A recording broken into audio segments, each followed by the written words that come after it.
Please welcome the President and CEO of Jewish Federation Los Angeles, Rabbi Noah Farkas.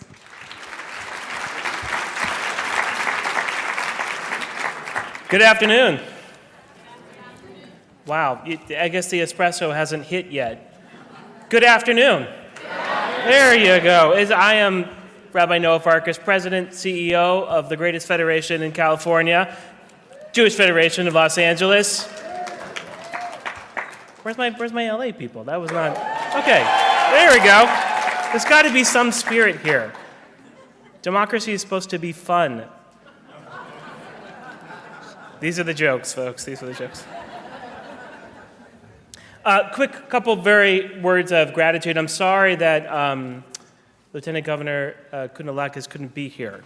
And I was supposed to be in conversation with her, but unfortunately things come up, and we just wish her and her family well. So I'm just going to spend this 2 minutes sharing a little bit about JPAC and a little bit about what it means, I think, this moment for all of us. But before I do that, again, I want to give gratitude to Jody and to Debbie for all of their hard work in putting this together and putting JPAC together, and especially to David Barkosley for his hard work since 2022 in growing JPAC so very much.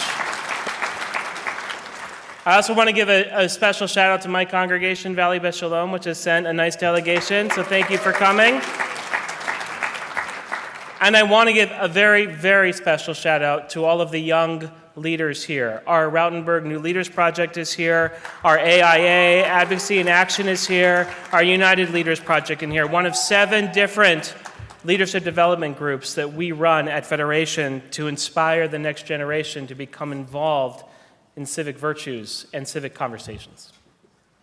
In September 7th of 1787, there was a very, very important meeting.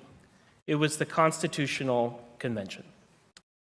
They received only one petition from the newly formed United States of America. One citizen petitioned the Constitutional Convention. His name was Jonas Phillips. Jonas Phillips helped in the Revolution. He was a Hessian who made his way to America. He was a Jew. And he actually helped defeat the British blockade by sending orders to the Constitutional Navy in Yiddish. Believe it or not, in order for them to be able to understand intelligence of where the British Navy was. And he wrote a letter to George Washington, the only petitioner of the entire country to do so, asking a simple question. In this newly formed country that you call a democracy, will we as Jews have to take a loyalty oath to the Christian church in order to fully participate in business, in school, and in government? Will we as Jews find this diaspora to be different than every other diaspora we have ever been? The only petition ever written on behalf of the citizens of the United States to the Constitutional Convention. And it is out of that petition that Washington famously wrote that there will be no religious tests in America in the Constitution. Well, that's huge. What we learn from this is something very, very simple.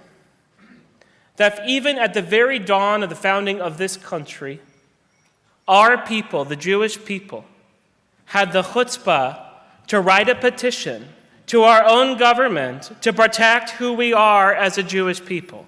And we have been doing that every year, every day, ever since, including today, tonight, and tomorrow here at JPAC. How great is the Jewish people?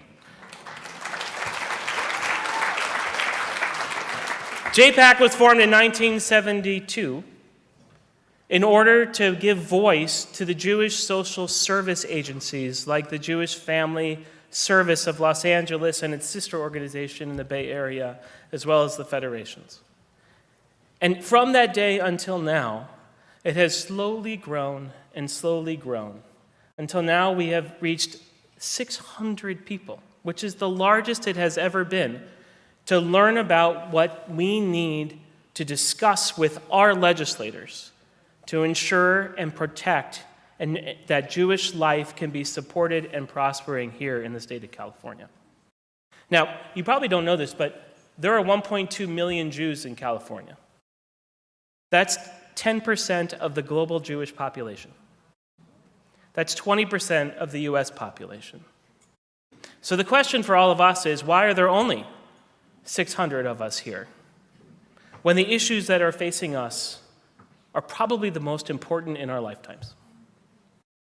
Whether it's the war for Israel's existence and its legitimacy on the world stage, or it's the war that we're fighting for our own legitimacy in classrooms and in boardrooms, whether it's on campus, whether it's in our own communities, whether or not we can go through our own lives without having to hide who we are, or change our names, or put our stars away, or take our kippot off. These are the questions that are set before us in these very dire times. So I want to say thank you. Thank you for coming. Thank you for being a part of this community. Because only when we speak up will they listen. Only when we petition will they respond.